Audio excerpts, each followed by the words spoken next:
Pledge allegiance to the flag of the United States of America, to the republic for which it stands, one nation, under God, indivisible, with liberty and justice for all.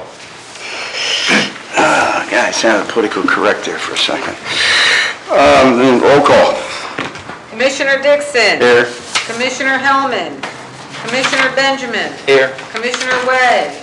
Commissioner Rivers. Here. Okay. Secretary's report. Okay. This is the final treasurer's report for the fiscal year. So on the city police law enforcement overtime for the fiscal year of that ended 9/30/2018, 1,620 was spent on the 8,000 committed for the city police. St. Johns County Sheriff's Department went over. It was committed at 15,000, we spent 17,987. The city marina repair, we spent the $10,027. No, that was for derelict boats, I'm sorry. Yeah.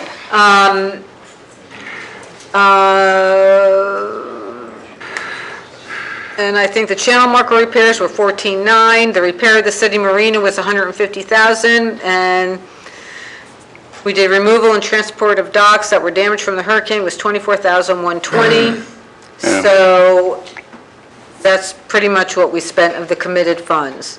333,000. 333 total, including the operating expenses. No, we had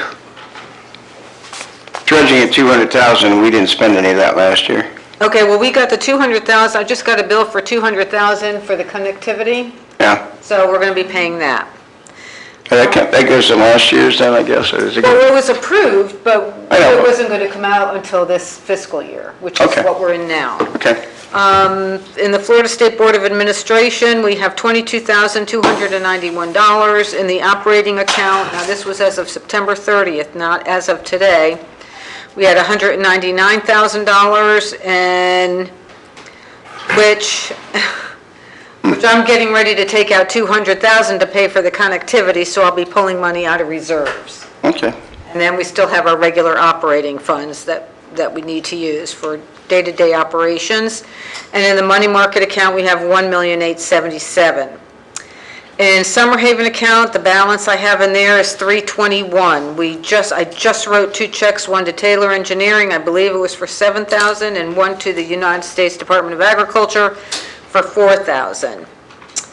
$4,000. We've received all our taxes that we budgeted for the prior year, and we're not going to get any of our new revenue won't be coming in until the end of November, early December. So we're pretty much, that's no more income. But I do have a request. We have boxes and boxes of port paperwork up in that I pack away every month. So what we're going to do, or pack away once a year, and I have years of those boxes, and we need to bring them back to the port office. So I'm requesting if it's okay if I buy some plastic bins to put this paperwork in, so they don't so the boxes don't fall apart, and paper doesn't fall apart. So I'm requesting to buy as many bins as I need to get that Who paperwork. moves those? We do. I do. You do. I do. Oh. Mover. Oh, If you got that much, I do. I know when I'm getting younger, No. I know those full plastic bins get really heavy. Well, that's why we're going to try to do the smaller plastic bins. Okay, I'll leave it up to you. And make a few trips, or, I'll leave it up to you. okay. But if you feel that you would like assistance, you can call Tom. Oh, Oh, Jim will do it. Jim Piggott, he'll do it. he hasn't got what he asked for yet, just wait. Preparation for the future. If you need assistance moving from your office to a vehicle, we can provide that assistance. Well, we're going to get a truck and put it in the truck, and then we're going to take the truck and bring it over to the front of the Lightner, to where we park Drop over off. there. And we could help bring it upstairs for you if you want. I'm going to try to get a dolly. What are those? We have a couple of dollars there you can use as well. Okay, all right, then I'll let you know in advance when we're going to. Appreciate it. Thank you. Okay. Okay, so that's, All right, so if I look at this, we've got $1,000,009 after our yearly budget. well, you're talking about the 1,877,000 that's in there? That fund's available. Yeah, so a million really is what's available because 877, because we're keeping a million and not touching it. Correcto. That was what was agreed upon. Yeah, So there's 877. Now, like I said, after I'm getting committed, ready to take out a couple of 100,000. out of that 800? Okay. But that includes our budget for this year, out of that already, or not? No, that doesn't include anything. That just tells you where we are before we start spending money, i.e., we've got a budget for the year. That would start October 1st, and that's not in this treasurer's report. That's going to be a 500 plus budget amount. Okay, so 5, 6, 7, 8, you've got a couple spent already, so we're about zeroed out, in the sense of the funds that we... Yeah, you're talking about the funds that, yeah, because we're going to go through funds with no income Okay. this month. I'm just trying to get a handle on it. Yeah. All right. Any questions? All right. Approval of minutes from September 11th and the public hearing of October 2nd. I wasn't here for the 11th meeting, so I have nothing to I'll make a add. motion, we approve the minutes as, Yeah, how can you, I haven't provided them, for the September 11th? yeah. We're running a little behind, so I don't ask this item be tabled until All next right, month. we'll Yeah. table it. Okay. Okay, thank you. I know I hadn't read them, so, okay. I appreciate the approval. Yeah, just hold on to it. Engineering report. The Hurricane Michael has delayed recommencement of the Summerhaven River Restoration Project. The contractor was planning on getting out there this week to restart, and we had a pre-construction meeting with DEP scheduled last week, but because of the state office closures in preparation for Michael, we had to postpone that conference. So it should be starting up pretty soon, I just don't know exactly when. This is the additional funding we got from the state or State and county? combined. And if I recall, the county's funding was reimbursement for, or direct costs for the breach, is that correct? Okay. We've also been coordinating with the county and the Corps regarding the upcoming Intracoastal Waterway Maintenance Dredging Project. Right, I won't get into the details. Jay Brawley, the county engineer, is here today to talk about that, so yeah, I think we'll have some further discussion on it, yeah. think that's all I have. I think, let's see, engineer, with regard to engineering, I think Linda again had some questions with regard to, Well, we'll get to that modification of the permit. no, it wasn't that, it was some other things in there about the sand. Linda? Well, that's what we'll, when I say modification of the permit, fine, and I think we might have this discussion after the county, because I've already talked to the county, I've talked to Carl about it. In essence, Fine's got some additional funds to do 10,000 yard, I don't know, some sand out of the, We'll all be able to give you details. yeah, and we'll get on the details of that, and All worked out. where it goes, and yeah, so there's been behind-the-scenes discussion, and we'll find out how it comes out. Okay, good. And it'll address Summerhaven's concerns. All right. Well, this was sort of discussion under old business, and we'll kind of get to it because we'll do it after new business.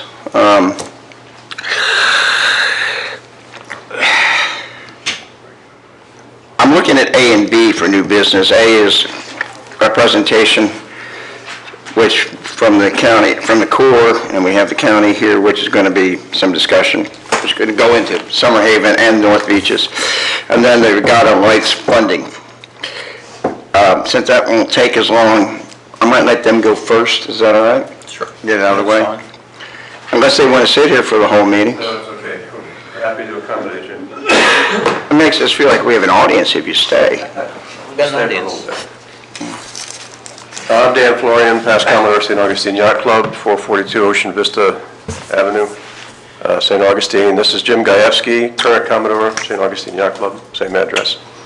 And we're here again this year to ask for your help for the Regatta of Lights. This year we have TDC funding about the same as last year, about $6,800, so we don't need any more than about $3,000 if you've got that. Oh, really? Yeah. We had kind of budgeted 5, but, okay, Well, we don't need 5, so okay. 3 is, if you got it, would be good, fine. Thank you. We don't always know what we're going to get from TDC, but fortunately, we got pretty much the same this year as we did last year, so. I think it's a great function. If we have good weather, it's a phenomenal function. Okay, so. You're always the negative. No, I'm not. I haven't been negative for 5 or 6 years, right, Dan? That's right, that's right. No, I'd make a motion that we approve the 3,000. That's fair, yeah. Second. With regard to the Regatta of Lights. Okay. I've got a motion to second. All in favor, say aye. Aye. Thank you very much. The only other thing we need is one of you for a judge this year. I don't know who did it last year, I can't recall. I did last year. Okay. You can do it if you want, sir. Mark? Well, they're not here. to- Yeah, we'll wait. We won't pick We that. don't know who's going to be on the board. Yeah.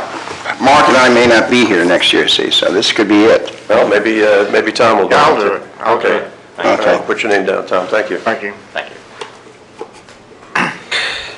Okay. Now, Carl Blow, who's our fine rep, had called me and indicated that Jason, who's with the Army Corps of Engineers, is been involved with the items that we've discussed for a couple of years, but dredging out the inner harbor, which is all that sand in front of your house and all that, bar, and which is all good sand, I believe, and putting it on Volcano Beach. So we get the inner harbor dredged out, and we get sand for Volcano Beach. That is kind of progressing forward, I understand, and Jason's here to give us an update, which is very, I said I'm, Maybe just a second to get the oh, that's, HDMI cable somewhere maybe, perhaps? Yeah, that's right, me too. Maybe? No? Don't have an HDMI port? but it's all matter. All that. Yep. You can see that bar building up in front of your place. A lot of that's going on right May take you just a second, Mr. Chairman, if you want to move on to something else while I'm doing this. No, that's all right.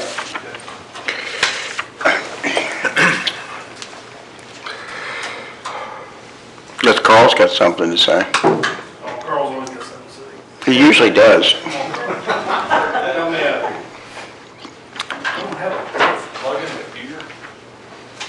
I have one in my car. No, I'm saying to hit the screen, I've got the port. Okay. But I don't have anything to plug into to that screen, I suppose. Projector? Yeah. Does anybody here know? Jim, you know? No, it's up there, but I need an HDMI port just to plug into my computer. If you go to the front office, maybe, That's all right. I don't know if they will provide that for you. Usually it's just a plug somewhere. Okay. Anyways. Does this work? Old fashioned one? Maybe? No? Or they gotta be turned? I don't know. I haven't used one of these forever. I don't think I've ever used one. All right. Projectors aren't on. Anyways, I will give you a quick update All right. without all the technology.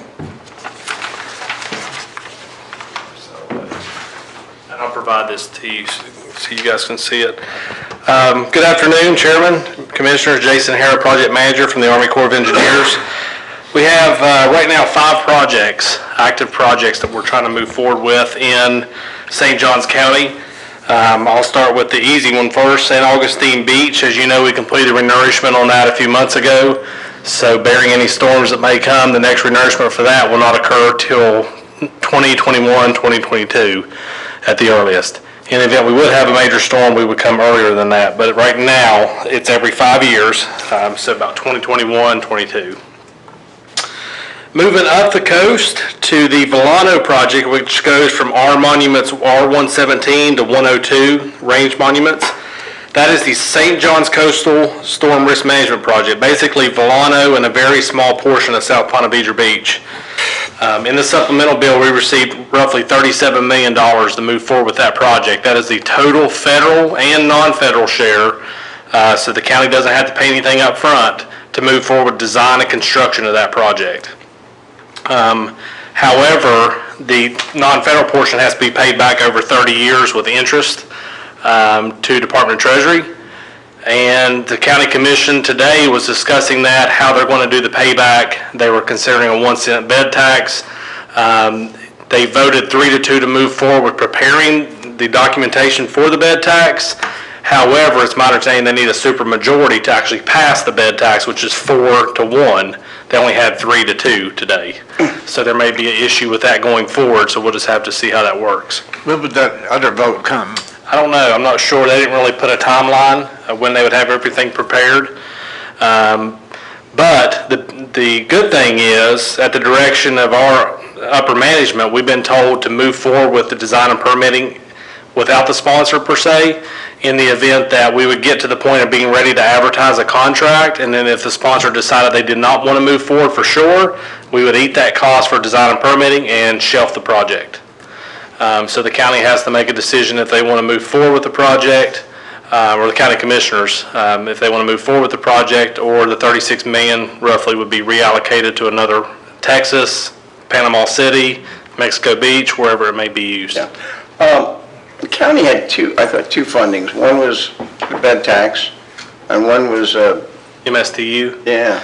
Yeah, the one I just heard today, and Mr. Brawley may be able to iterate more than me, but the consideration was a bed tax to pay for the beach renourishment projects. All right. So, and Henry Dean chaired that. Okay. What is the opposition of the county, of the two that voted no? Just the increase. We as locals wouldn't be paying this. Yeah, there was probably, I would say, 45 people that did public comments, spoke all for it. They were more than happy to, to move forward with it. It was a tax on people coming in to stay in the hotels, et cetera. But I think it was some folks on the county commission ran on a no tax platform, regardless if it's bed tax, MSTU, whatever. And it was a no for two of the commissioners. I just had a friend come back from Germany to Oktoberfest, where he paid 25% tax. Right. So But people that pay 50%. 1 cent's really nothing. Yeah, so we will move forward. We will continue to do all the design and permitting for this area, to do a major beach renourishment project. We'll get to the point of being ready to advertise a contract, and then the county's got to make the final decision if they want to move forward. If they don't, we'll reallocate the money to Texas or another beach project in the country. Okay? Two other projects to mention. Porpoise Point. We have completed all the documentation needed to start a feasibility study for that. It's currently waiting for Congress to pass a new start list. Every 6 months to a year, Congress has all these continuing authority projects, which are small $10 million type of projects. They pick so many in the hopper to move forward with. So Senator Nelson, Congressman Rutherford, and others have been a big proponent for these. So once we get that approval in a congressional bill, then we'll be able to move forward with getting a study, design, potentially construction of some type of project to help Porpoise Point. And that may be T-base groins, maybe a rock jetty. Just don't know till we get into it and see. Well, this is about the jetty? Yes, sir. Only the jetty, not... It's the beach. It's the beach in front of the jetty. We did a study of the jetty. The jetty is structurally sound. There's no issues with the jetty. Everything is working, except for the jetty was designed to not allow sand to get through it. So with Carl and I, we were all considering kind of moving forward with something to re-sand tighten that the way it was built in the 30s and 40s. However, if we do that, we would fully choke off the sand that's making its way through, getting to Porpoise Point and keeping the beach in front of those properties. So we nixed that idea. At the request of the county, now we're looking at some type of permanent solution to help keep the sand out there on that point. Okay, so that will move forward once we get the new start list.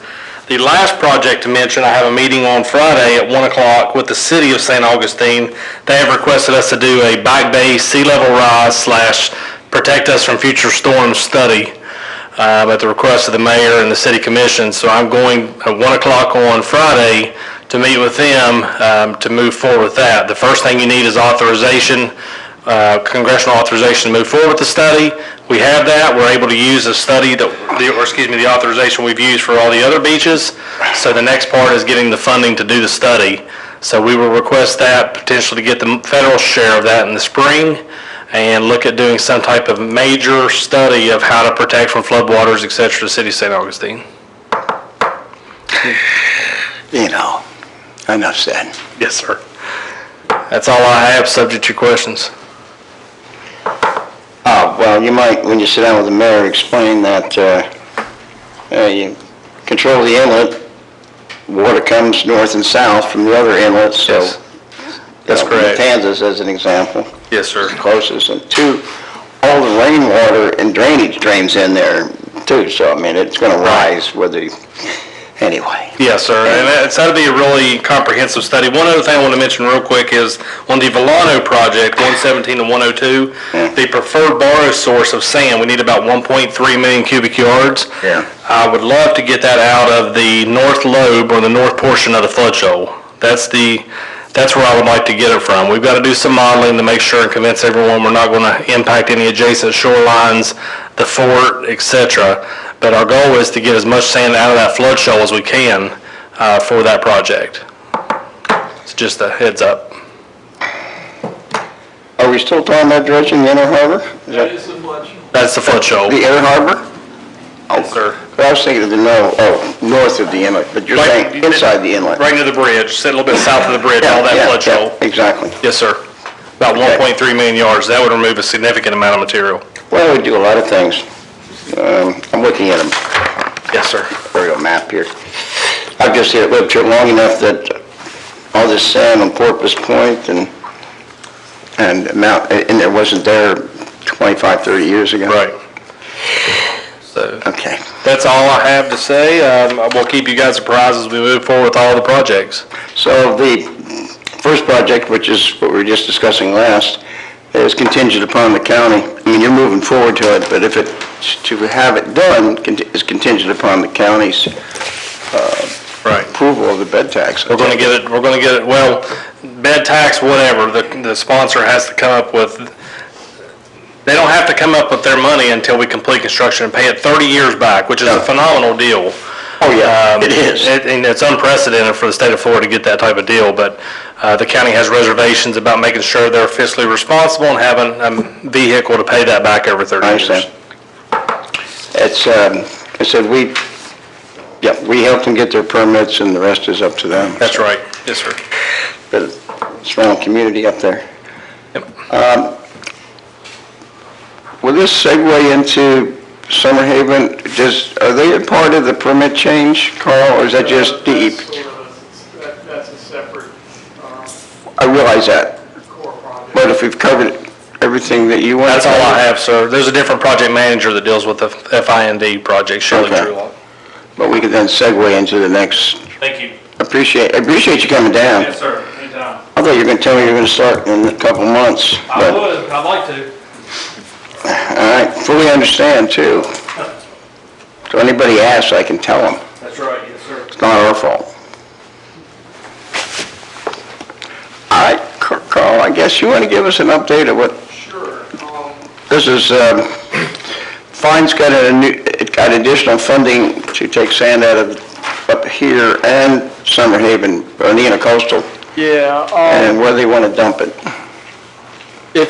if you don't, well, Carl Blow, the Florida Inland Navigation District. If you don't mind me making some comments that are just my personal opinion, not those of the Florida Inland Navigation District, I really hope the county commission moves forward and takes advantage of this unbelievable opportunity. I can tell you from my dealings as a fine commissioner going to DC and meeting with the Army Corps of Engineers headquarters folks as we go up there to for various projects in our partnership for the Intercoastal Waterway. If St. Johns County decides not to move forward, it's going to send a terrible signal to the federal government, and it could hurt us going forward for years. To turn down a deal like that. I just can't believe that that the county would do that, especially when, I don't like paying taxes, but as far as the bed tax issue, it's a tax on visitors, not a tax on voters or residents. So, and of course, as it relates to the Port District, removing 1.3 million cubic yards out of the inner harbor or flood shoal would be a tremendous benefit for navigation and recreation, and to lose that opportunity, I don't know, you'll never get another shot at it. So anyway, that's just my personal opinion. Now, one thing you might consider as a board, and I'm just throwing this out as just a taxpayer, is you might consider a resolution of some type, and you probably want to advise your attorney on this, that the St. Augustine Port Waterway and Beach District supports the effort to, pass a bed tax for the purpose of renourishing the beaches in Volano and South Ponte Vedra, and officially send a resolution or pass a resolution that goes to the county supporting that project. I don't know if that would, I don't know if Jason mentioned it was a 3-2 vote today. You need a 4-1 vote ultimately to raise the bed tax. So maybe a resolution from this board certainly wouldn't hurt. Maybe convincing one of the commissioners to vote the other way. But here again, the benefit that everyone's kind of focused on, let's get sand on the beach, which is something important to do, but getting 1.3 million cubic yards out of the inner harbor is a heck of a benefit as well. And that's something you guys may want to weigh in on with a resolution. I think we should do that. I think we should ask it be done today, so we can. Yeah, let's do it towards later in the meeting, but yes, I don't disagree with you. I don't know what the composition of that should read, so, but let's carry that discussion on after we have this Summer Haven discussion. Well, thank you for letting me, get on my soapbox here. I've got a little handout. As you know, I can't function without a handout. I know I was on P&Z board with you so many years, I don't know how to. He goes through a lot of paper. Well, it's only one page. For our friends at the paper mill.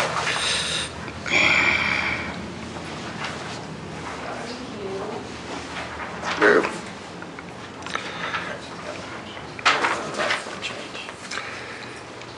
Okay, just to run down what's been going on. I apologize, obviously this is dated August 2018. I missed your August meeting and I missed the September meeting, but anyway, I made it here today. And some of this information may be a little dated, but the first thing is just to let you know, the city of St. Augustine, I imagine Mr. Pick has already reported this, removed or in the process of removing 5 boats, derelict boats. The city received a grant from Fine for almost $21,000 or 75% of that cost, and of course you guys kicked in almost $7,000, and I'm sure Mr. Pickett will tell you what's going on with that. The next thing on here is the grant program, the Waterways Assistance Program. Basically, there were 2 grants grant applications from St. Johns County. The first was the salt run dredging, which is the partnership between the port and the city. That scored number 2, and so therefore it's been funded. And I imagine Mr. Pickett will give you more information about that. But that scored number 2 out of 56 grants. The second grant was submitted by the Sheriff's Office for their, it was a small grant for the boat, and Corporal Underwood probably give you all the details on that. But anyway, that got funded as well. And that one was a little touch and go. There were some fine commissioners that wanted to reduce the amount of budgeted funds for this program, but in the end, it made it through.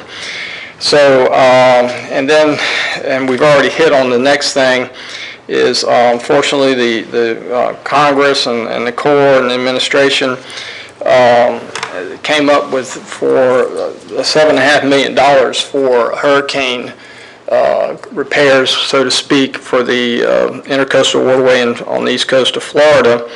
And so there's a number of projects that the Corps has that's going to use that funding, and two of them are here in St. Johns County.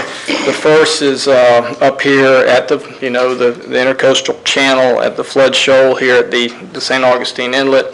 Hurricane Irma put about 30,000 cubic yards in the channel there, and that material, Ms. Trulock, the project manager for Fine Projects, she plans to probably have a dredge in there in January, and that material will be put on the beach in Anastasia State Park.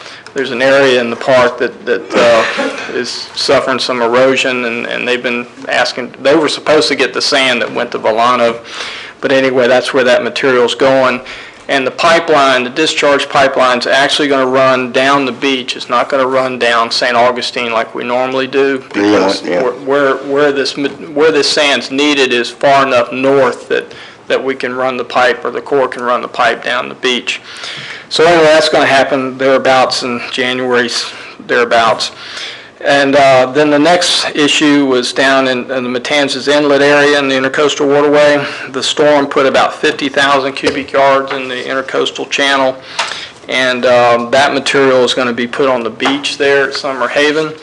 And basically both of these events will be under one contract. So once the contract's bid and Shelley knows who the contractor is, they'll determine which one is done first. A lot of times it depends on where he's moving his dredge from, whether it's north or south. But the issue, or I shouldn't say issue, but the question for the Matanzas material was, we had this 50,000 yards.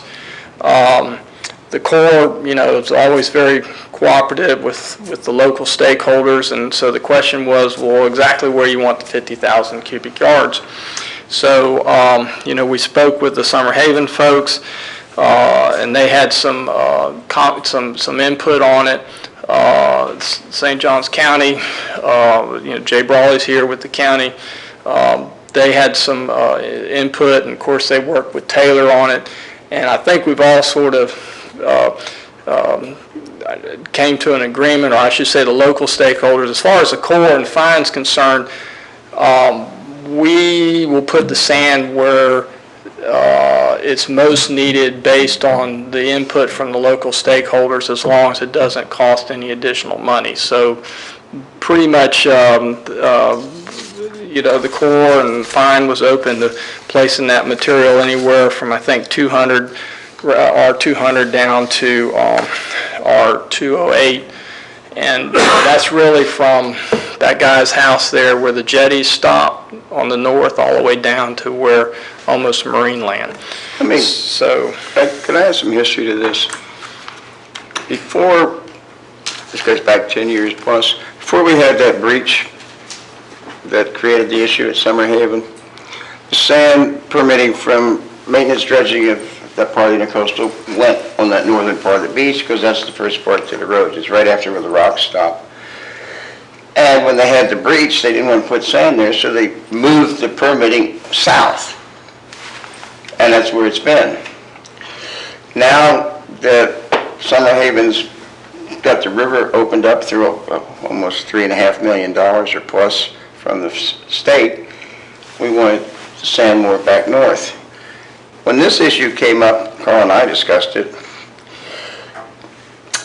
back when we had the breach in Matthews, I believe that's when it was, we happened to be, this is the breach, the new breach that occurred south, where we're talking about. The northern kind of filled in itself to a degree, but filled in the river at the same time. When we're getting ready to do the river, we had the Matthews, we had a new breach to the south. We had equipment on site, contractor mobilized, and the county called us and said, could we help them? They couldn't respond, and this thing was growing. And we said yes. So we spent funds and, most importantly, took sand that would have been on our project and utilized it to fill the hole down there, which became a bigger project. Over the years, the county did finally reimburse us our financial costs. That's what some of this money is.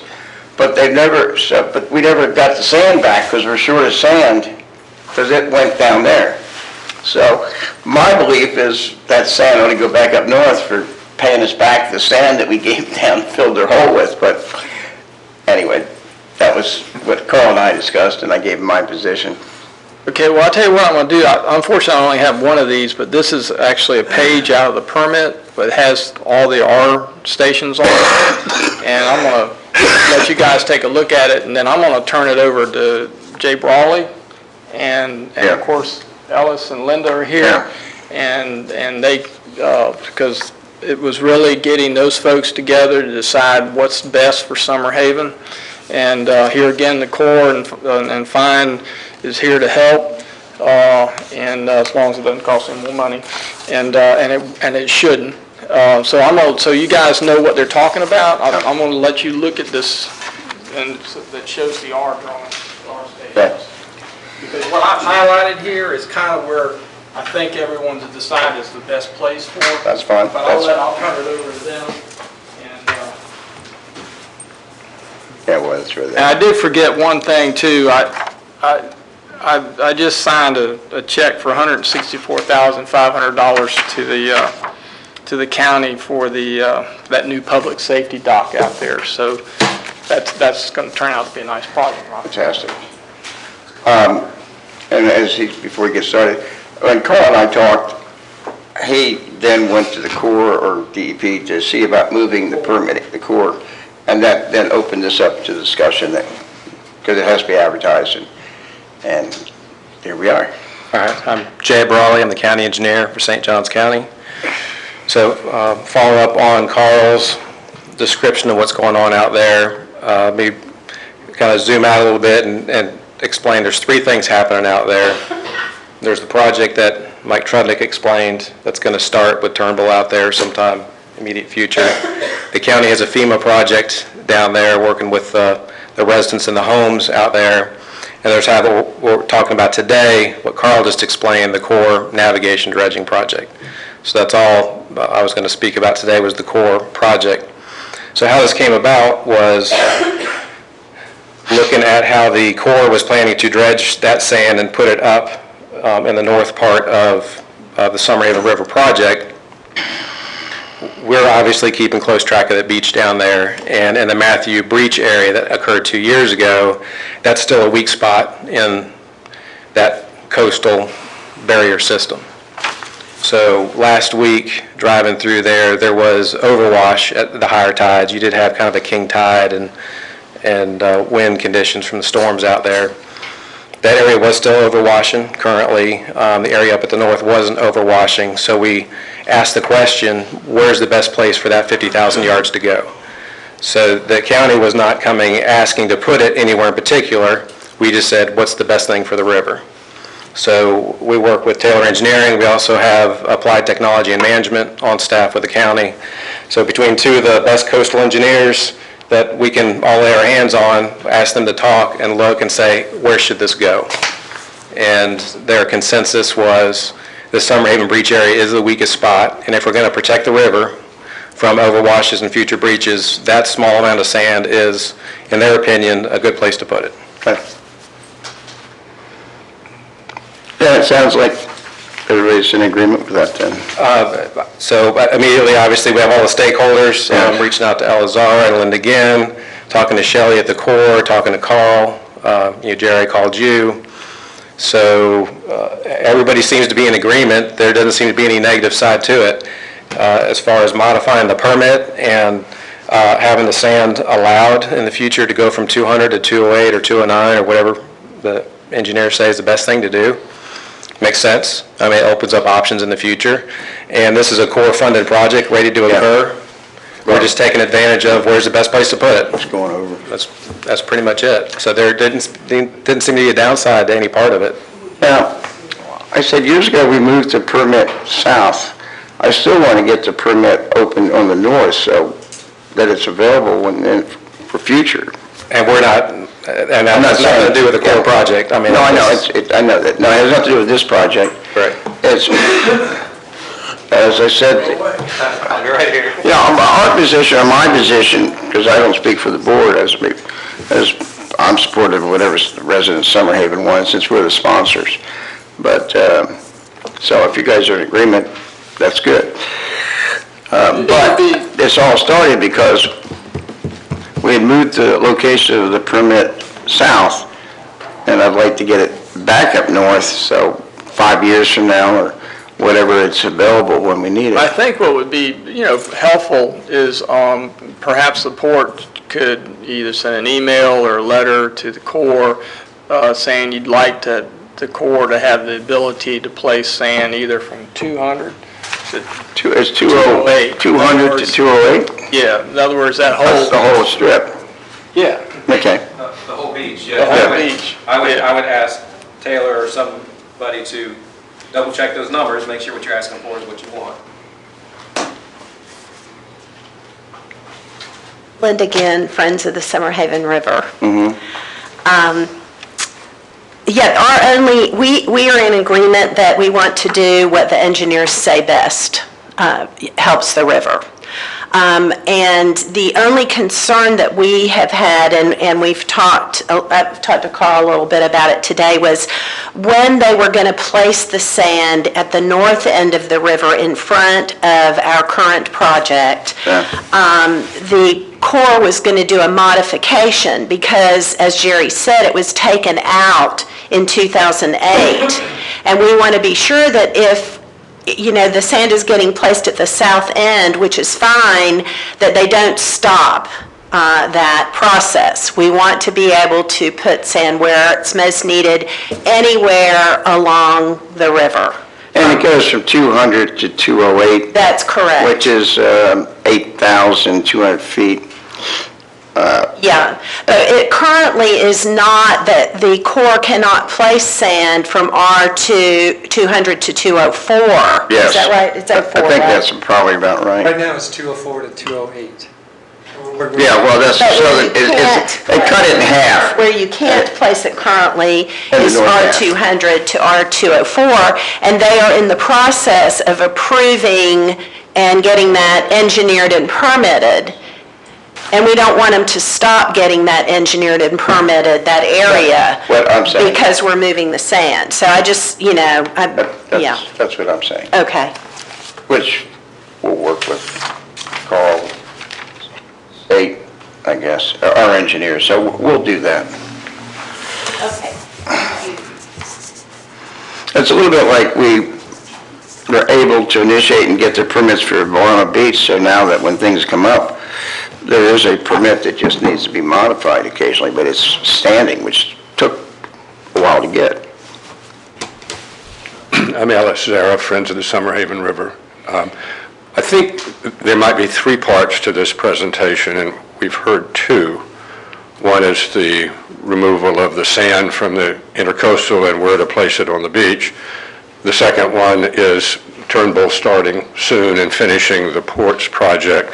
The third one, as I understand it, and I don't know the degree of certainty, is, and I would like one of these gentlemen to help, or Taylor, help us understand it, that there's a possibility of FEMA funding the removal of sand from the Summer Haven River on the south end to create a vegetated dune on the south end.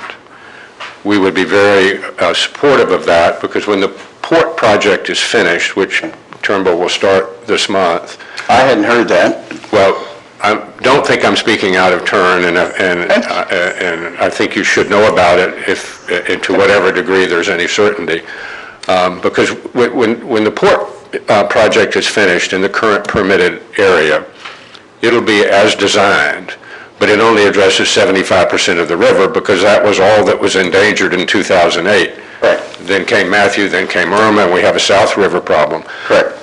This is a potential win-win-win to address the South River. It gets sand out of the river, it creates a vegetated dune east of those homes, and the flow of the entire river is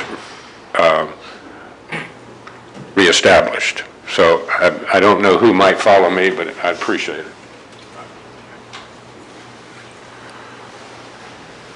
So I'll backtrack to my statement 5 minutes ago. That was number 2 I mentioned that I wasn't talking about. So that is our FEMA project that is related to the road area that used to be there. It's now a path for them to access their homes.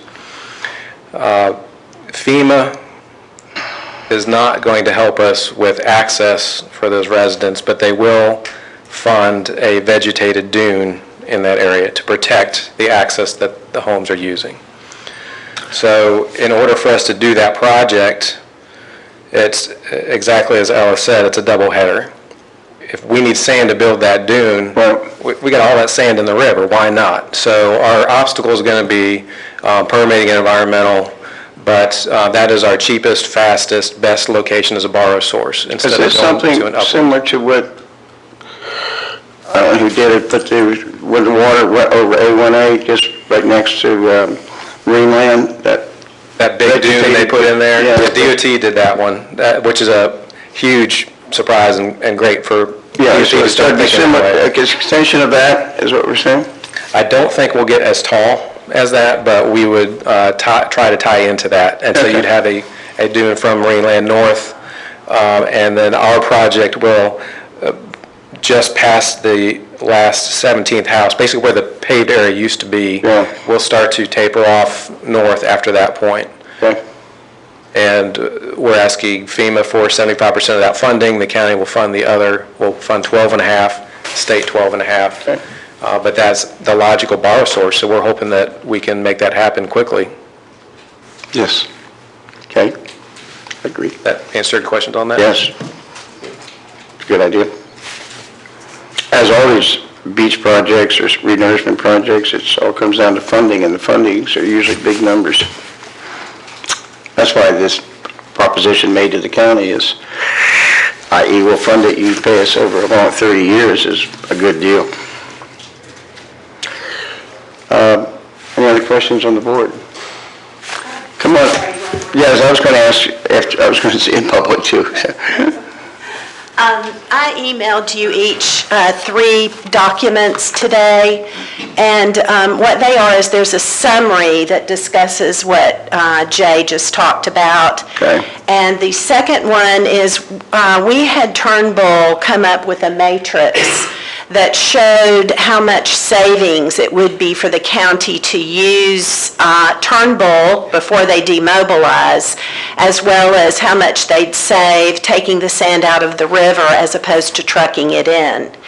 And the third document is one that Mike put together. It's just kind of a rough estimate of if the county piggybacks on all the studies and permitting and everything we've been through for the rest of the river, they may be able to expedite things and build on the things that we've already done. So that's what we presented when we met with a couple of the county commissioners and potential county commissioners, and those are the papers we gave to them, and that's the case that we put forth, is that it's going to be a lot less expensive to do it while we're there and doing this than it would be to remobilize and start from scratch. The county makes that decision, or who makes that decision? Your turn again. I mean, sometimes in this federal stuff, they're required to get bids. A competitive bid. Don't go away yet, I have a question. When he gets through. So the county would be interested in working exactly as Linda just said, and shortcut anywhere we can, utilize what's already in place. With that said, the FEMA process is the FEMA process. So if we can, I don't know that answer. I do know that FEMA will sometimes just reference, as long as you follow your procurement policy. Yeah. And I would obviously have to have board permission to sole source to Turnbull. However, in cases where a contractor's been on site, we have done that, in fact, recently. So it's definitely an option. We will go cheapest, fastest, quickest. You know, that's we'll work It issue makes a for it. lot of sense Yeah, if so it's we'll try. possible. Yeah, we're going to try. Okay. Yes. Linda, the question I had to you was, you talked to the commissioners and to potential commissioners. What kind of response are you getting from them? Very positive. Okay, good. It's a very common sense thing. Yeah. You know, Well, it why is. not do it? Seems like I a mean, no-brainer. The reasons to restore the river are unchanged. The recreation, the environment, all the reasons are unchanged. And if they have this opportunity, it's not that the county will give a little bit of money, but the bulk of it will come from FEMA. Yeah. So it's a common sense thing. And yes, it's been very positive. Very Yes. good, thank you. Okay. Any other comments on this subject? When are you going to bring up new business?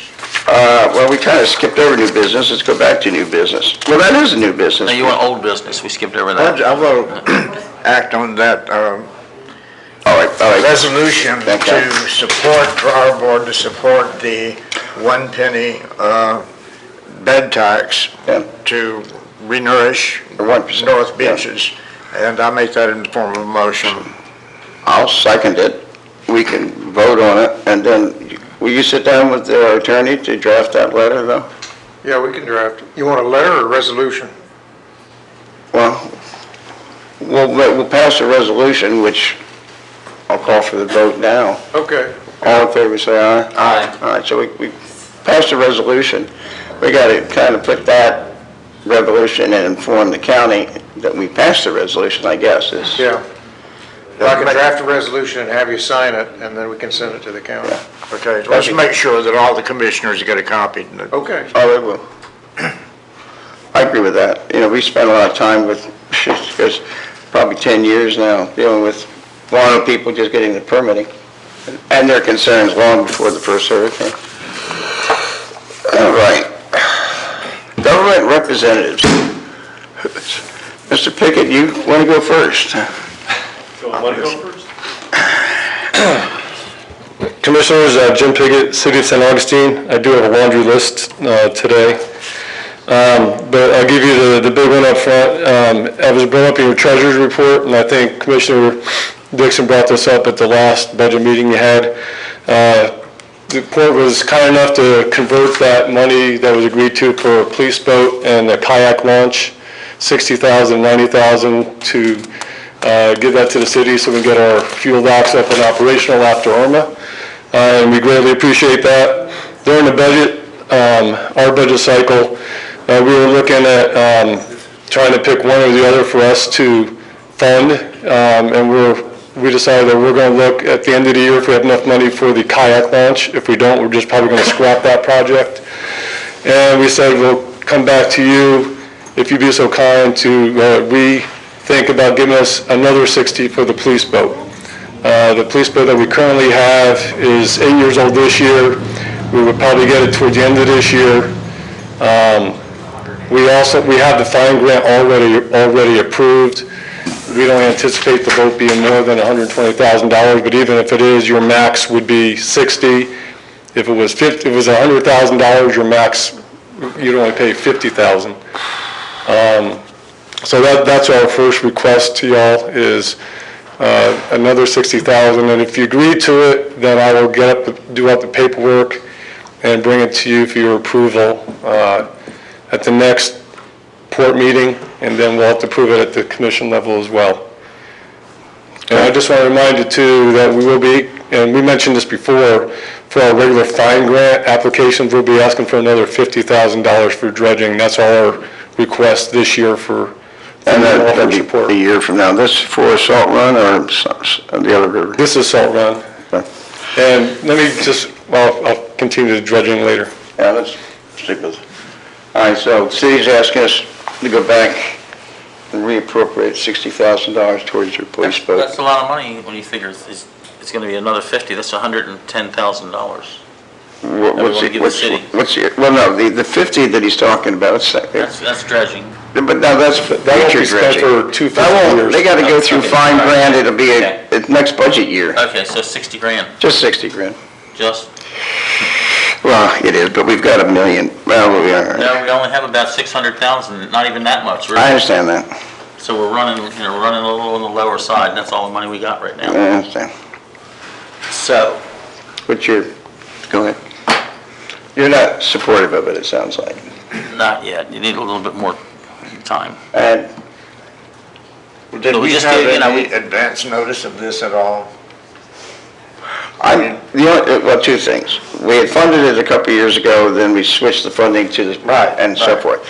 The only advance notice you had is I had a conversation with Jim Pickett, and I shared that conversation 2 weeks ago when we had our meeting, that they would be coming back and asking for that. I didn't. And they weren't going to do the kayak launch. So that's as much advance notice that you had. We've approved it before and discussed it before, and I think we discussed it during our budget hearing, but they hadn't asked at that time. We just knew it was out We there. didn't discuss that? We did, but only that we knew it was hanging out there.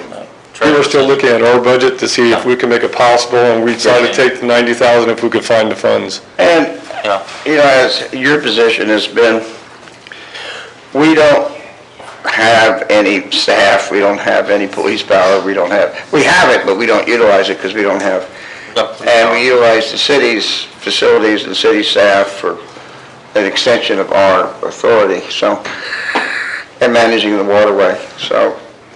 I could say on that too, right now, we're in the process of closing the 5 boats that we're pulling, and we have 3 more vessels, and all but 2 of them are outside the city limits that we're assisting with as well.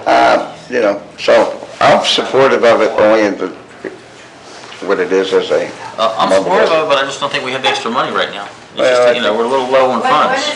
When is this gonna happen? When is the 60,000? Probably sometime this fiscal year, probably in the spring, summertime. The grant, we already got an extension on this grant because of the 2 storms, Matthew and Irma. This was approved right before Matthew, and then we had the 2 storms. And the grants are only good for 2 years, so we got a year extension, which is the 3rd and final year. And for all those reasons, I'm supportive of it. Let me ask the Secretary Treasurer, we have the money?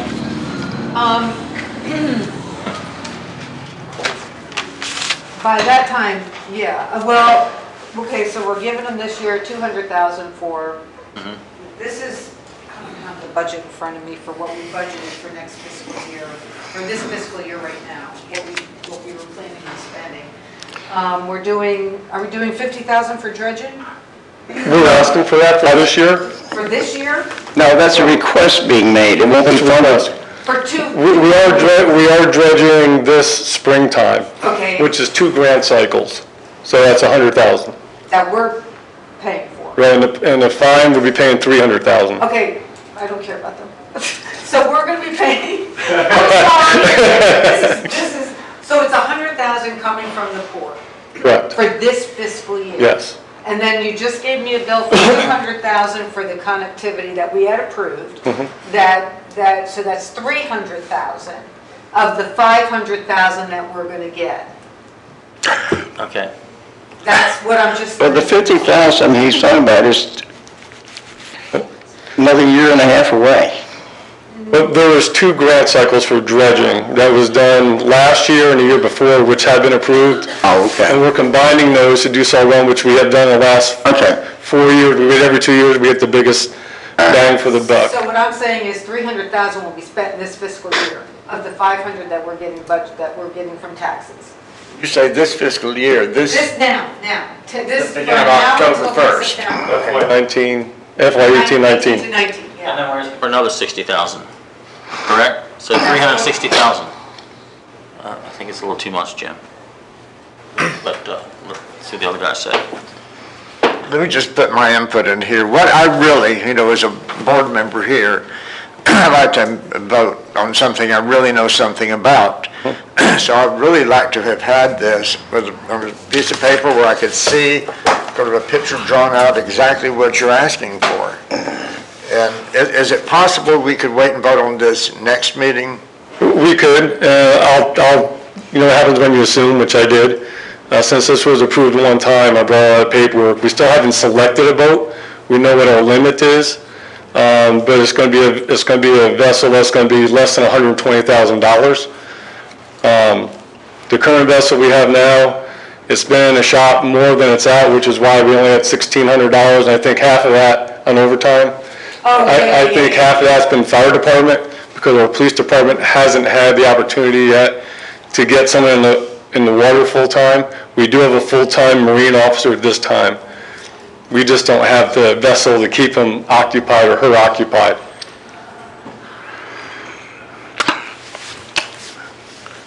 What I would really like is not so much what they're buying, we just know the amount, is how it falls within our budget. The questions you were asking, It's all about the budget. i.e., it doesn't show up here, I forgot about the $150,000 that we're doing in dredging this year that we approved a few years ago, but we'll have to fund it now, which we don't have in our budget.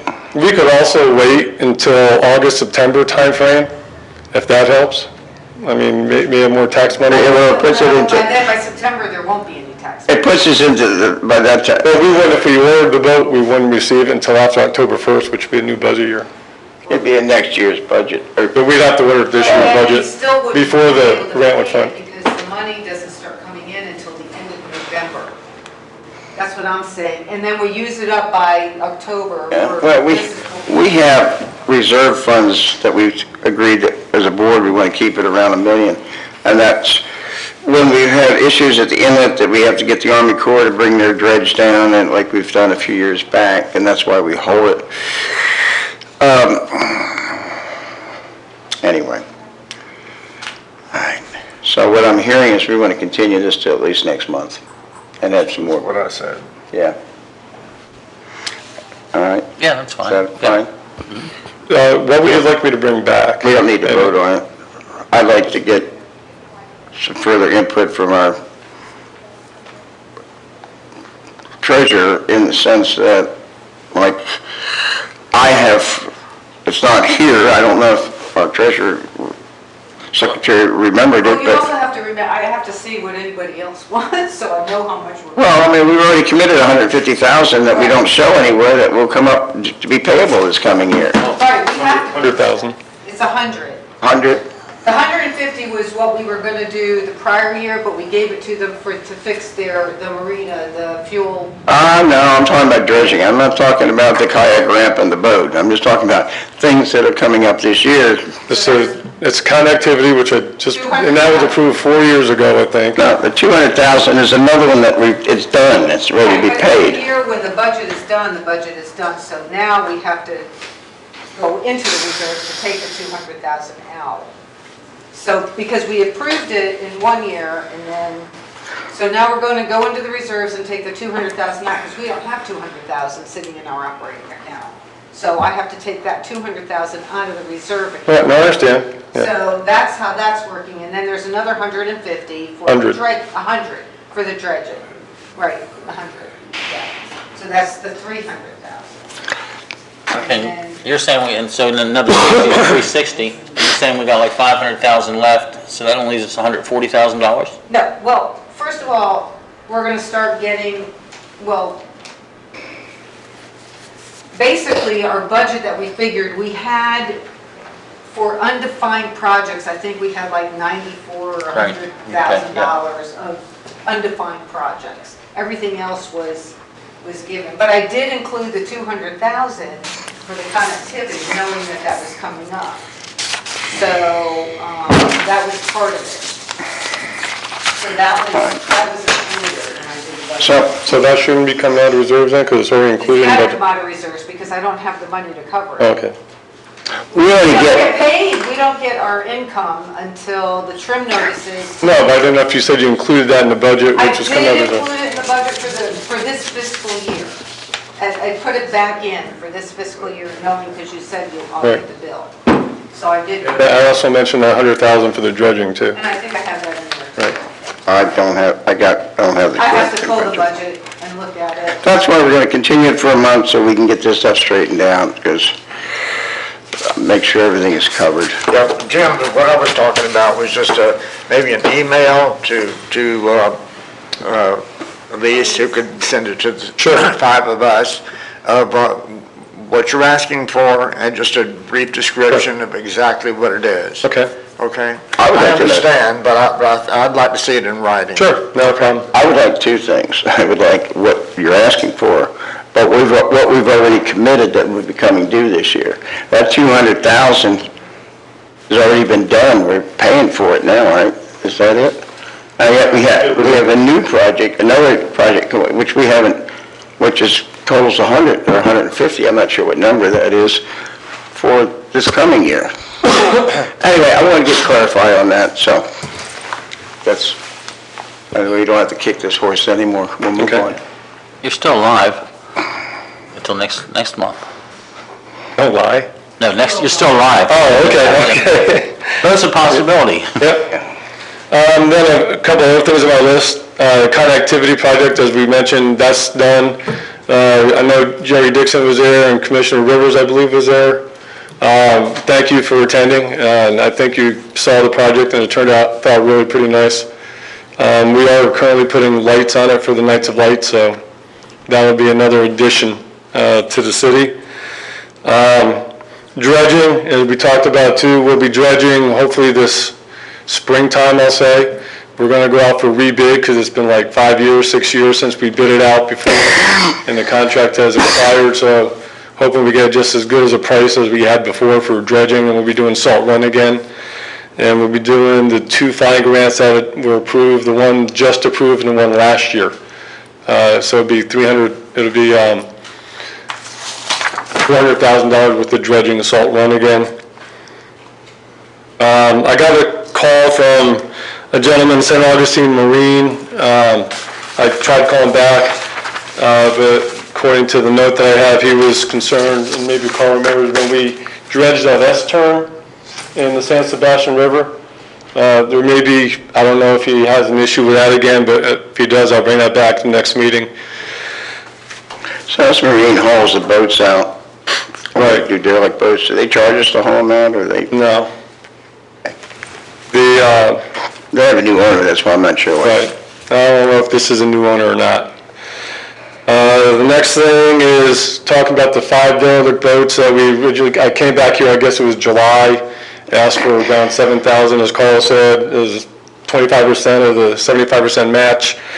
4 of the 5 boats are out. We're waiting to break up the 4th boat, and the 5th boat, my guess is 2 weeks, but I was guessing it'd be done 2 months ago. So that's almost done, so I'll be coming back with the final dollar. Right now, it looks like it may be a little bit lower than what the original estimate would be, what I gave you all. So that's good news, but the 5th boat's not out yet. These are all things that when you talk to Elise, that we've committed, I don't know, I forgot. Yeah, the 7,000 we did. Yeah, all right, so when we talk about monies we've already committed to you that we haven't paid you yet, I want to know what they are. And that includes derelict. Well, these boats are outside the city limits, but inside 4 and inside 5. I understand, but we're paying for it and you're doing the work, so. Right. And then on the other side of dredging, we have 3 more vessels that we identified, and I'm sure Commissioner Zakowski or the Sheriff's Department will talk about it. One of them is down, it's like 5, very, very close to the Flagler-Palm Coast border, but it's in St. Johns County. It's on the bank. I'm getting a quote from Chip Yellen because we have no idea. I've been assured from Megan, I think, that the vessel is not in navigation way or harm. It's been here for 3 to 5 years. Yeah, I'll explain. So once we get the quote, I'll let you decide if we want to take the investment. It'd be 25 you and 75% fined if we want to pull that boat out or not. That's going to be a haul.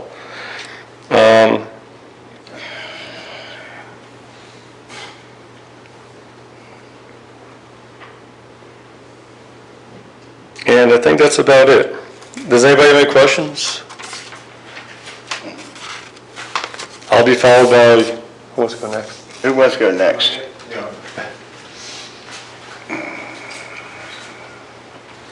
Hey guys, how you doing? Teddy Meyer, St. Johns County Parks and Rec Facility Manager. I was here last month. Let me just drop you guys. Thank you.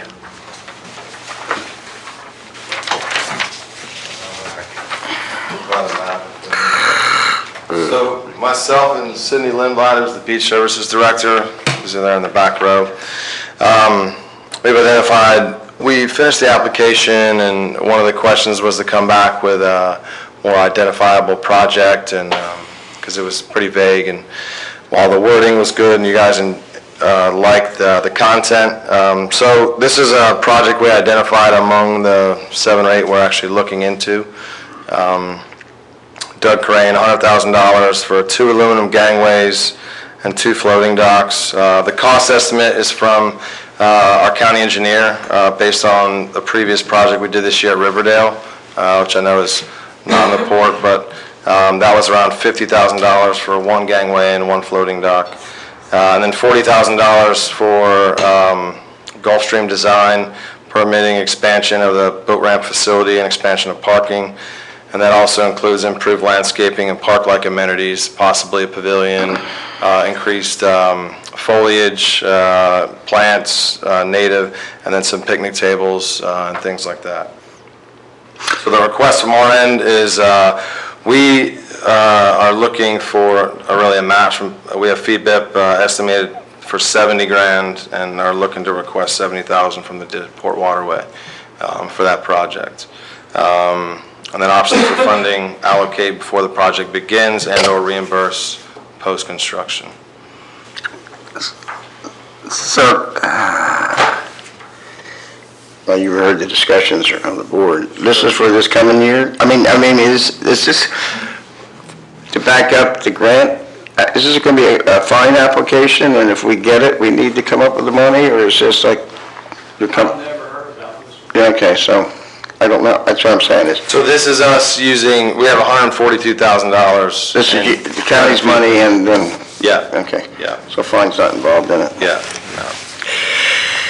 I don't think we have the funds, but I'm hearing, I'm not sure we have the funds for the police boat, but I need to, I don't know.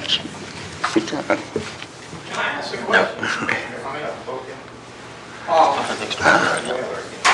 First off, So a lot of this stuff would qualify for fine grant.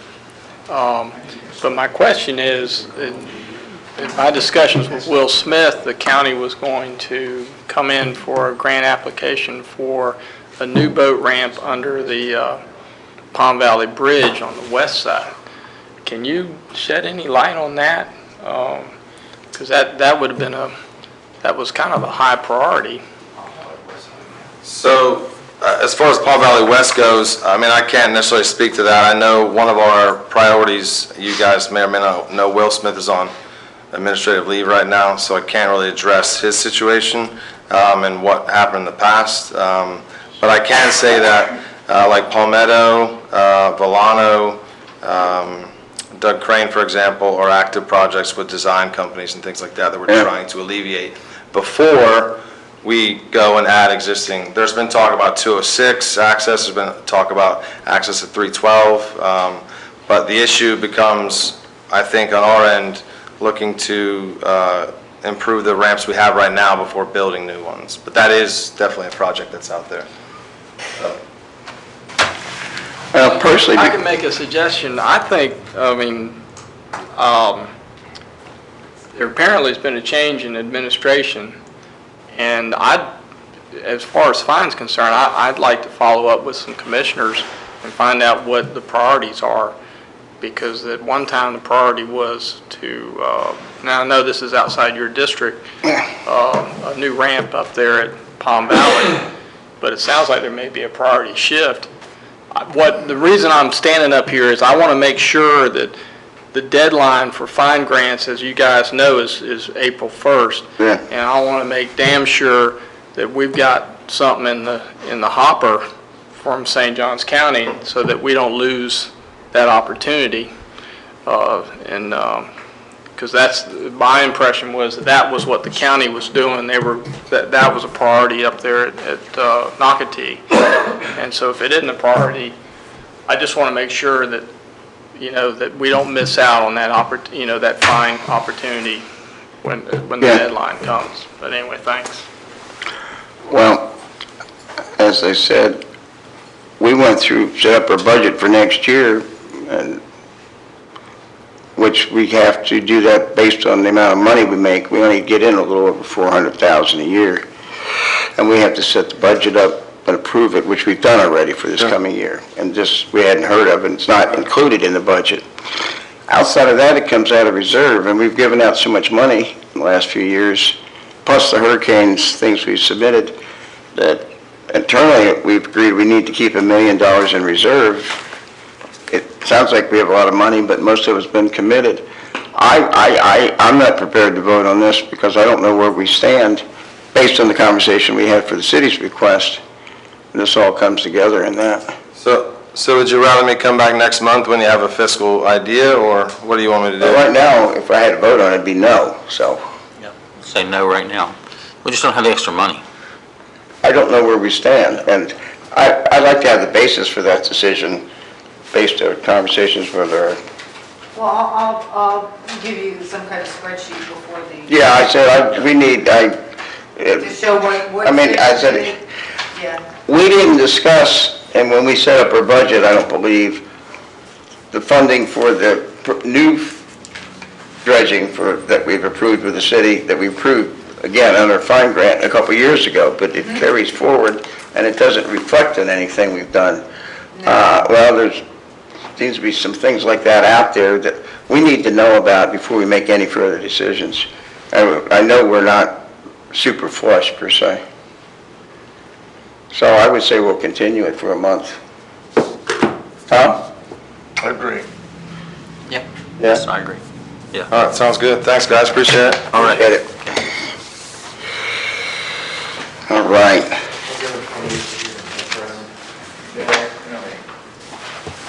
Josh Underwood from the Sheriff's Office Marine Unit. Just some quick statistics, 171 hours on the water from last port meeting to today, 26 vessel inspections, 16 warnings, 4 citations, 2 boaters in distress, 2 navigation hazards removed from the waterway, a new derelict, which is a 75% sunken houseboat that the owner's been criminally charged, so I'm waiting to see where that goes. Ooh. Before we try to. Where's that located? Moultrie Creek. Okay. The Bridge Alliance, me and FWC dealt with that bridge the other day. It's got some nav hazards. They're doing some work underneath on the underside of the bridge on the east side of the center span that goes all the way to the shoreline. They've got low-hanging cables that hang pretty much between 6 and 8 feet underneath the bridge. So if you take the side spans instead of the center span, you're gonna run into some issues. They didn't have it marked in daytime or nighttime, so myself and FWC Officer Miller got with the Coast Guard, and the Coast Guard actually came down and met with us, and it's now marked daytime and nighttime. And they're doing a broadcast on Channel 16. Okay. For upcoming training for us, we have Coast Guard's Air Station Savannah hoisting on the 25th of this month. That'll be in front of the airport, which is our normal bi-monthly air station training. We're also assisting with the air show security zone with the Coast Guard, which that falls at NAS this year, the 26th, 27th, and 28th of the month. The only other thing is I'll touch on the project that Carl touched on. Like Carl said, we got approved by fine for a $53,000 match. Port security grant we applied for a cabin safe boat with a foam collar on the outside was $319,000 that FEMA's going to provide us, and then the sheriff's office is providing the $53,000 for a total project cost of $425,000. And that's all I got, unless you guys got questions for me. I have a question, Yes, sir. because the question was asked of me this week, and I want to get the correct answer from you. Yes, sir. What is the regulation concerning life preservers on people on like a private boat, and children One per person. and 6. adults? If they're under 6, they have to have it on there. Okay, under 6. They have to have it on them. And then what if they're, If they're over, they just have to have 1 per person on the correct size okay, on the boat. it has to just be on the boat, not on the Correct. person? Correct. Okay, including adults? Correct. Okay, thank you. No problem. Josh, could you pull down the shade on those, those cars keep flashing lights in here. They have shades? Oh. Thank you, thank you. This side too? Yeah. That's great, thanks. We're good? Okay. Steve Zukowski, Fish and Wildlife Commission, Lieutenant Patrol Supervisor for Coastal, Flagler, and St. Johns Counties. Okay. Well, I'll start with the boating and waterways section. I'll get into the DVs, but let me explain about this. I believe that's a trimaran boat. It's a large boat down there northeast of Marineland. It's pretty far into the salt marsh now on the west side of the ICW. There's a little bit of history behind that, and I won't go into my rant about the state attorney's office handling derelict vessels cases, but Officer Jeff Hickman, who's no longer with us, responded to that because that boat ran aground before there was dredging down there. We had all that shoaling right by, just south of Kansas Inlet. He responded, he did a boating accident with it. The gentleman was transiting the boat somewhere, and then next thing you know, he's in one of the islands in Caribbean somewhere. So Officer Hickman was trying to deal with that gentleman long distance. I forget how, but we managed to get the boat over to the shoreline, get it anchored there. With the two subsequent hurricanes, Matthew and then Irma, it ended up further to the south, but also further into the marsh and the mangroves. So it was no longer a nav hazard, but it's as of now. But it's an environmental hazard. We had charged, or Officer Hickman had charged we advised the owner that we would work with him if he would agree to pay to get the vessel removed by local commercial salvage, and we would work with him on the boating. I don't think there were going to be any boating accident charges because it was simple grounding, but derelict vessel charges, because that's what it had become. And what happened was it kept getting delayed and continued. It went from one state attorney to another, to another, to another. And next thing you know, Officer Megan Thomas, who took over that case since Officer Hickman left us, the title was supposed to be surrendered to the state attorney's office, which according to the disposition court documents it was. However, they don't have the title anywhere. They can't find it. They also dropped the case against the gentleman, and who knows where he is now. I mean, he could be in Siberia. So there was we lost any ability to hold him accountable because we don't know where he is. And the state attorney's office, who's told us that they have the title, and when we went to get it, they can't find it now. So that's in the system, and that has been submitted for removal. But that's the history behind that. It's very frustrating, very exasperating, but unfortunately that's what happens with state attorneys in misdemeanor division. So that's the situation on that one. Any questions on that one? Sorry about that, folks, but it is frustrating. We have two new derelict vessels. We have some houseboats that are part of what I like to refer to now as a Crane Park boat anchorage. These were boats this was a gentleman that had two boats rafted off. They lost anchorage, and Corporal Underwood and my guys responded to them. They were butting up against the 312 bridge. When was that, back in May or something like that? Yeah, April. So Officer Thomas cited him, and unbeknownst to her, that case was null pros by the state attorney's office. He was cited for reckless operation of the vessel because she had warned him, given a warning about how to anchor his vessel properly, which he failed to do, which is why they broke away and almost caused a navigation hazard, almost a structural damage to the bridge. So as a result, they have sunk now. So she has just filed derelict vessel charges on him. So those boats will be in the system pretty soon to be removed. So that is as far as what we're working FWC. That's the only new derelict vessel situation that we have right now. Corporal Underwood mentioned the DOT lighting. The cables, and Coast Guard was very quick to respond and get in touch with DOT and tell them, hey, you've got to do something to illuminate this, which they did. So that's squared away. ICW signage that we've been talking about underneath the bridges, that was supposed to commence sometime this month. I have seen nothing. on that from our people. Have you, Josh? The buoys are delivered to Public Works. Yes, but getting them installed or deployed? Yes, I talked to Haley yesterday. Okay. The end of this month. Okay, so there you go. And he has a better relationship with my boating Aurora section than I do, so that's a story for another day. It's what happens when you've been on 26 and a half years and you're cranky. All right. Boating accident, St. Augustine PD, and Commander left, I guess Mr. Pia can confirm this. Is Sergeant Whitehead back in the saddle? You will be. There you go.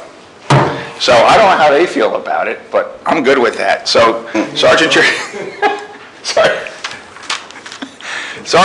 Whitehead will be back full-time for the St. Augustine PD Marine Unit, and we're glad to have him back. He did a very good job when he was out there.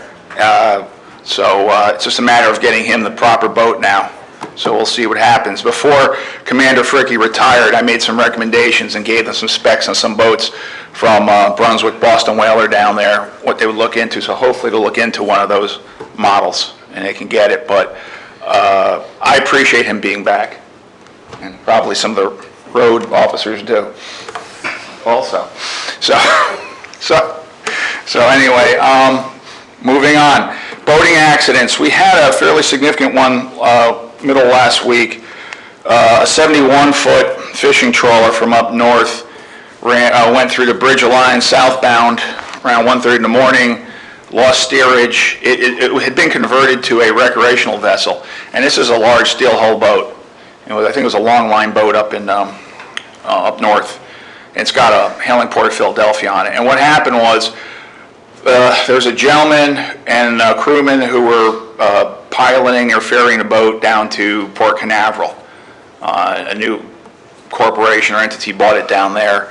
It lost steerage going under the Bridge Alliance, and with the outbound current and tide, ended up colliding with the Mark Raitt Marina, their southernmost series of finger docks, sawing off, shearing off a piling, creating damage to the docks and creating minor damage to a sailboat that was docked there. And this all happened about 1:30 in the morning. So I got a call from dispatch, and I spoke with Miss Whetstone over there. She's very persistent, if anyone knows her. So what happened was there were no injuries, there was no sign of impairment. I spoke to, I think, Officer Patami from the PD who responded there. So Officer Josh Lawrence from my crew got out there at sunup, took photographs, everything, and completed the boating accident report. The gentleman basically had a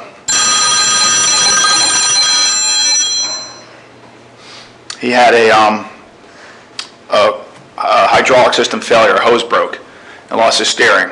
So he was able to repair it, waited for the tide to slacken, and he moved it over to the city marina on their the dock by a breakwater, and then secured there to get underway again. But it was just one of those fluke things. But the strange thing is, a 71-foot vessel didn't have anchor tackle on board. If he had had that, he could have thrown the anchor out and either prevented or mitigated the damage to the dock. So I think Officer Lawrence issued him a written warning for that. Believe it or not, an anchor is not required on a recreational vessel. It's not a piece of required safety equipment. It's recommended. But still, it's a violation of NAVRL number 2 when you look at the size of that vessel. So we're just fortunate that there were no injuries and there wasn't more damage. So that was probably the most significant one we had since in the recent past. Fisheries. I don't really have anything to report offshore because 2 of our 3 twin-engine offshore boats have been down for a period of time. Our 750 Boston Whaler Impact just is back in operation today. It had to have some fiberglass work done and its air collar removed because there was some leaching of salt water in through some of the screws that secured the collar. So it had to be fiberglassed and re-drilled, and boat's doing well. And then our 850, our 28-foot boat, we just got that back from Boston Whaler yesterday. And I'll explain that in a little bit, what was going on with that boat. Inshore, redfish violations are still going strong. I hate to say it, violations going strong is kind of ironic, but I think I explained this last month. This is a time of year when we have the finger mullet run, particularly in the inlet areas, and Matanzas Inlet. They're just, people are catching redfish left and right. So, excuse me, so we've had over the last week, when the officers been checking, we've had some, mostly it's bag limit violations, people exceeding 2 per day because they're getting greedy. And also we've had a couple of size limit violations on oversized redfish, more than 27 inches. So those people were issued the appropriate citations, and fish are either donated to St. Francis House or they've been returned to the water on that. Under miscellaneous, let's see. As you probably know, we've got a new 28-foot Boston Whaler Impact 850 with the foam collar on it. We got that back in March, right before blessing the fleet. However, we have new engines on there. We have Suzuki 300 outboards as opposed to Yamaha's, because Yamaha was so back ordered because of issues they have the plants over in Japan, that our agency decided to try these Suzukis, and fortunately or unfortunately, my crew's boat became the guinea pig. So there were some issues with the boat, and I'm glad to report one of them has been resolved. We picked the boat up and it would cavitate or ventilate, is the term Whaler likes to use, Brunswick people, a lot. You couldn't get up on a plane without massaging and babying the throttles, and when you made turns hard port or starboard, it would just, it wouldn't go. It would just be a lot of ventilation. So we thought there was a problem with the engines and the shafts. Turns out that we brought the boat back down to Brunswick after a holiday, Labor Day weekend. They've been working on it. They got together Suzuki techs. Evidently, Suzuki outboards, their gear ratio is basically in the low 200s, 2 to whatever, 115 or 25, 2 to 15 or 25, whereas Yamahas and Mercuries are basically 1 to 75 or 1 to 85. As a result of that, you have to use a different prop. So instead of going with a traditional size 3-bladed prop, we are now on a larger 4-bladed prop, and I put the boat through the paces yesterday with Officer Bill Miller, and it works great now. It does what it should be doing, and should have been doing. So the only issue now is getting the power assist steering, which my agency neglected to order for it, so they didn't realize that was part of the package, ordering new engines. So, but that's coming, I've been assured. So we'll see what happens with that, because right now, turning that boat, it's like driving an 18-wheeler sometimes without any hydraulics steering in there. It's tough. Boat lift update for you guys to let everyone know. Our boat lift over at the municipal marina, we got Heath Electric over there. Good news was they repaired electricity, and our motors for the lift are working. Apparently they didn't get damaged by Hurricane Irma. So what we're doing now is we're going to have another company do some preventive maintenance on the bunks. We're going to recarpet them, basically lubricate and inspect the motors and the cables, and we will be moving. We're going to take the 25-foot 750 off of that boat and keep that over at Comanche with our 24 Edgewater, and we're going to put our 850. We're going to put our 850 28-foot whaler on that lift, and then we'll also be keeping another boat at City Marine, our 21 whaler. I'm in the process of maybe trading for a 24-foot twin-engine whaler for that boat. So that's good news, and we should have that done probably in the next couple of weeks, and we'll be back in business there. Hurricane Michael deployments, as people have probably seen on the news, if anyone was around for Hurricane Andrew, and I was, that was my very first deployment to a hurricane way back when. It's basically similar to that, just on a smaller scale down there. We've got some of our officers there right now, and 2 officers from my crew will be leaving this week. I may be going, depending on how far it goes into the future, I may be going 10 days from now or something like that. I may not be. What we're doing there at FWC is similar to what we're doing down in the Keys. We're helping remove debris out of the roads. We're basically doing search and recovery for people who might be trapped. We're delivering water, we're delivering food, rations, things like that.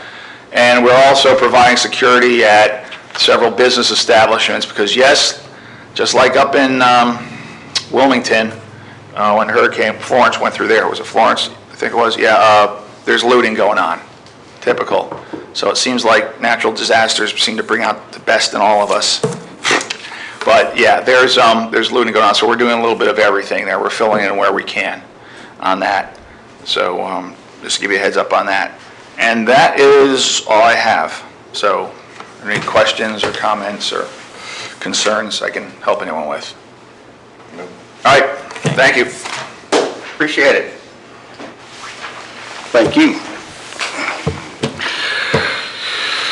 All right, come on, public comments. Got a lot of public left. Okay. Comments by commissioners. Who do I thank for the pumpkin? Linda. Linda? Oh, Linda. Thank you, and for the candy. Linda, thank you. Happy fall. Yeah, that's, Don't forget to vote. yeah. Is there any voting over and all that now? No, it started, I think, on the 24th here. They're going to start early voting here. Okay. Thank you. Okay. Anything? I think I've said everything I was going to say.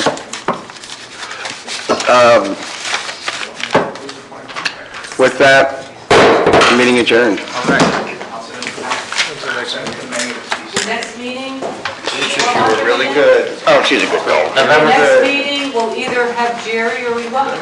Last week, she goes with me to It's a lot of my meetings and so the forth. 15th. And we redid the Jewish temple downtown, and I don't know if you saw on Facebook, but she went in and joined the ladies Pilates class. 20th, isn't it? Watching what I'm goes looking on. at 2000. It's online. Oh, it should be the. The 20th. It's the 20th, it's late. Right. Yes, it's Okay. the 20th. The 20th of next week. All right, to get it over with. Huh? Or Tuesday. Sure is.